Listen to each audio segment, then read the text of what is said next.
नमस्कार, आप देख रहे हैं सी न्यूज भारत। मैं हूं आपके साथ प्रिया श्रीवास्तव। वक्त हो गया है खास खबर का।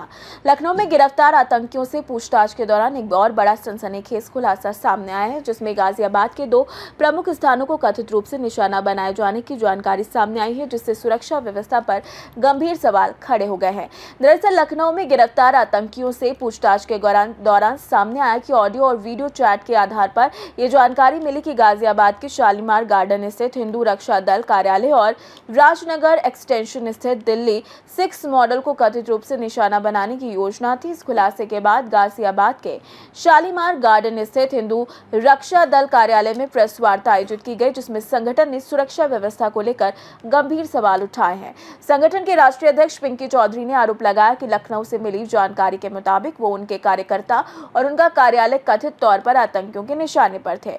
उन्होंने ये भी कहा कि उन्हें लंबे समय तक जान से मारने, गला काटने और कार्यालय को बम से उड़ाने की धमकियां मिली हैं। इसके बावजूद वे उनका संगठन सनातन से जुड़े कार्यों में सक्रिय है और आगे भी कार्य जारी रखेंगे। प्रेस वार्ता के दौरान संगठन के पदाधिकारियों ने बताया कि इस संबंध में पहले भी कई शिकायतें पुलिस को की जा चुकी हैं और मामले में मुकदमे दर्ज हैं। फिलहाल पिंकी चौधरी को 2 गनर उपलब्ध कराए गए हैं, लेकिन संगठन का कहना है कि कार्यालय और अन्य पदाधिकारियों की सुरक्षा अब भी पर्याप्त नहीं है। प्रेस वार्ता में हाल में ही सलीम वास्तविक पर हुए हमले का भी जिक्र किया गया, जिसमें यह दावा किया गया कि हमलावरों ने पिंकी चौधरी को भी निशाना बनाने की बात कही थी। संगठन का कहना है कि लगातार मिल रही धमकियों के बावजूद वे डरने वाले नहीं, लेकिन सुरक्षा की जिम्मेदारी प्रशासन की है। संगठन ने गाजियाबाद को संवेदनशील क्षेत्र बताते हुए कहा कि हिंडन एयरबेस और एयरपोर्ट, अस्पताल और घनी आबादी होने के कारण किसी भी संभावित घटना के गंभीर परिणाम हो सकते हैं। उन्होंने प्रशासन से कार्यालय के आसपास सघन चेकिंग और साथ ही साथ संदिग्ध गतिविधियों पर निगरानी और मजबूत सुरक्षा व्यवस्था की मांग की है। साथ ही साथ राष्ट्रीय जांच एजेंसी NIA से पूरी मांग और जांच कराने की मांग की है। संगठन ने चेतावनी दी कि यदि समय रहते सुरक्षा इंतजाम नहीं किए गए तो कोई घटना होती है तो इसकी जिम्मेदारी प्रशासन की होगी। पिंकी जी, आप हिंदू रक्षा दल के राष्ट्रीय अध्यक्ष हैं। लखनऊ में जो आतंकवादी पकड़े गए उनसे पूछताछ हुई है कि आपके कार्यालय को जो गाजियाबाद में शालीमार गार्डन स्थित है, इसकी लगातार रैकी की जा रही थी और कहीं ना कहीं इसमें बम से उड़ाने की भी साजिश थी और वो दिल्ली 6 मॉल जो KW है उसको भी बम से उड़ाने की साजिश थी। इस पर क्या कहना है? आज आपने प्रेस वार्ता की। देखिए, हमने यही कहना है कि जिस तरीके से हमारे कार्यालय की रैकी की जा रही है, मेरी सारी गतिविधियों पर नजर रखी जा रही है। हमारे कई पदाधिकारी ऐसे हैं जिनकी सभी कार्य जितने भी हैं उनको भी धमकियां मिल रही हैं। तो इससे यही लग रहा है कि पूरे देश में अगर सनातन धर्म के लिए कोई काम कर रहा है तो हिंदू रक्षा दल पूरी ताकत के साथ काम कर रहा है।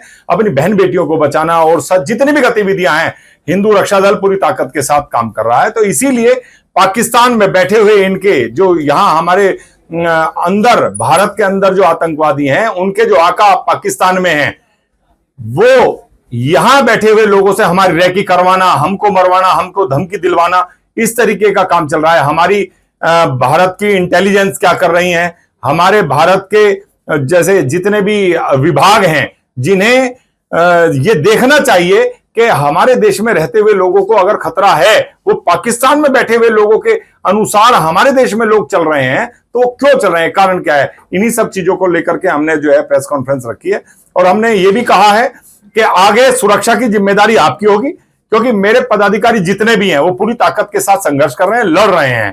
तो इनकी भी जिम्मेदारी पुलिस प्रशासन को करनी है। अगर कोई अनहोनी हो जाती है तो उसके लिए फिर मैं आर पार की लड़ूंगा, पीछे नहीं हटूंगा। और ऐसे धमकी देना, हमारे कार्यालय की रैकी करना और लखनऊ से पकड़े हुए लोग वो जानकारी दे रहे हैं। यहां पर मैं आपको एक बात बता रहा हूं, जब मसूरी में ये जो आतंकवादी यहां से ISIS से संबंधित लोग जो पकड़े गए थे, जो कौशाम्बी से पकड़े गए थे, उनके पास पूरा इनपुट था कि वो मुझे मारने के लिए आए थे। इसीलिए DCP साहब ने तुरंत आनन फानन में मुझे सुरक्षा दी थी कि आपको कहीं नहीं जाना है, आपको हम जो है गनर भेज रहे हैं। भाई आप ये देखिए, आप पकड़ने के बाद आपको पता लग रहा है कि कौन हमें मारने के लिए आ रहा है। और आज वही जानकारी लखनऊ से जो हुई है कि हमारे कार्यालय की रैकी हुई है, वो वीडियो मिली है, मेरी सारी गतिविधियों की वीडियो वहां मिली है।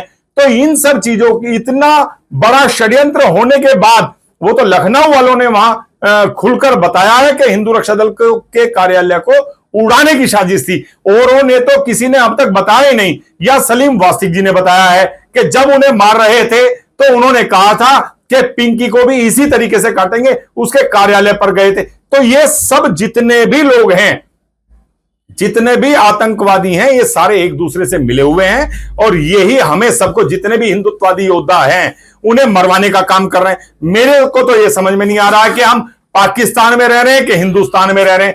पाकिस्तान में बैठे हुए लोग यहां के अंदर बैठे हुए लोगों से हमें मरवाने का काम करते हैं। और एक चीज मैं आपको क्लियर कहना चाहता हूं, हमारे यहां उत्तर प्रदेश में जो दारुल उलूम देवबंद है ये आतंकवादियों का अड्डा है। आज योगी जी की सरकार होने के बावजूद भी अगर उसको बंद नहीं किया जा सकता, उसको मैं तो कह रहा हूं कि बुलडोजर से योगी जी को सबसे पहले अगर ये देश बचाना है तो दारुल उलूम देवबंद वो समाप्त करना पड़ेगा, नहीं तो भारत नहीं रहेगा। ये आपको स्पष्ट कर। पाकिस्तान में जो ये स्थान है, लोकेशन है, इनके फोटो भेजे जा रहे हैं, हैंडल को भेजे जा रहे हैं, किस तरह ये बगला रहे हैं, युवकों को अपने जाल में फंसा रहे हैं पाकिस्तान में बैठे हुए लोग। ये जितनी भी मस्जिद और मदरसे हैं इनके माध्यम से आतंकवादी अपनी जड़ पसार रहे हैं और पूरी ताकत के साथ वो हर जगह से रैकी करके और हम जैसे योद्धाओं को मरवाने का काम कर रहे हैं। और जड़ जो है वो दारुल उलूम देवबंद है। मैं कह रहा हूं और खुले में कह रहा हूं, जब तक वहां पूरी जांच नहीं होगी, और मैं तो ये कह रहा हूं कि जब तक वो ढाया नहीं जाएगा, जब तक हमारा भारत सुरक्षित नहीं रहेगा।